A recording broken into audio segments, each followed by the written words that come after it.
I'm a Celeb. It's Christine Hamilton. Christine, thank you very, very much.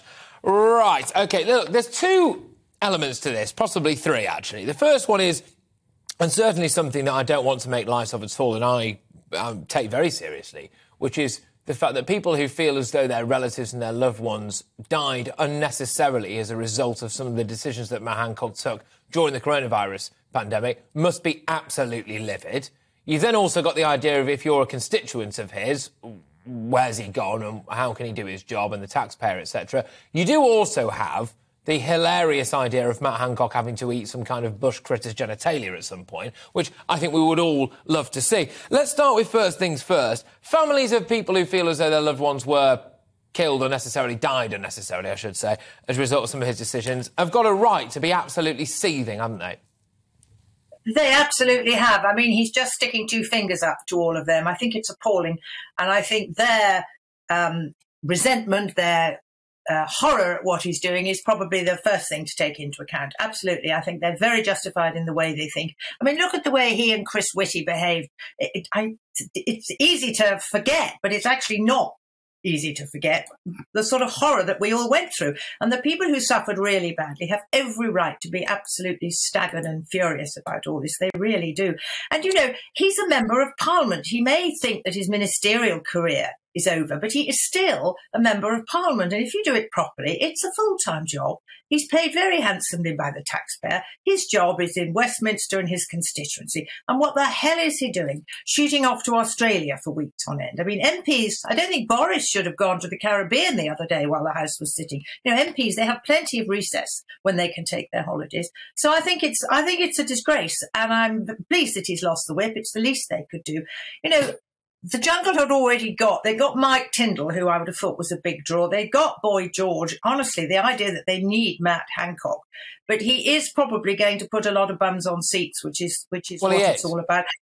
I'll tell you what I think, Patrick. I think he is hoping, he knows his political career is over. He is hoping to turn himself into a little national treasure like Ed Balls did when he went on Strictly and then started to present some very good television programmes. But honestly, Matt Hancock, Ed Balls, you ain't. It isn't going to work for you. I just don't think he's a likeable enough character. If Matt Hancock thinks that he's going to become a national treasure, seriously, then he must be thick as mince, because there's absolutely no way, shape or form that anyone would think that Matt Hancock is going to become a national treasure. There is the taxpayer element to this. He's had the whip withdrawn, OK? So do you think that he should not be getting paid by the taxpayer whilst he's in Australia eating kangaroo bottom or something? And actually, frankly, should he maybe donate the money, which will be sizable, from I'm a Celebrity to, I don't know, charity? Well, he has already said that he will make a donation, whatever that is. But no, he won't be earning his money as an MP, so I don't see why he should be paid. But more importantly, because it's a vastly bigger sum involved. I mean, he's rumoured to be getting about £350,000 for this. Much better would be to hand over a great deal of that, maybe some of that money to help COVID victims. You know, and he's so naive. He said, or somebody on his behalf, because he hasn't spoken yet, it's going to be very good to get out to meet millions of people through a different medium, and I can talk about my dyslexia campaign. What? If he honestly thinks that ITV are going to use prime time television to hear Matt Hancock on dyslexia, they're going to be using their prime time television slots, watching him eat all the unmentionables that you said. And I mean, that'll be very funny, but he'll be laughing all the way to the bank. Now, he certainly doesn't deserve his MP's salary. It's an absolute insult. The sheer brass neck of the guy.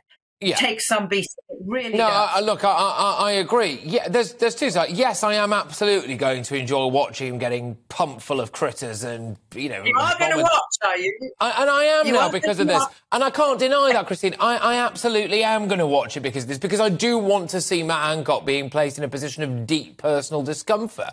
But at the same time, celebrity he ain't. The idea that he stood before the nation every single day and shackled us down and released people with COVID into care homes and loved one died and all of this stuff, and that has made him a celebrity, goodness gracious me. What sickening kind of society do we live in? But, Christine, I'm going to have to let you go. Christine Hamilton.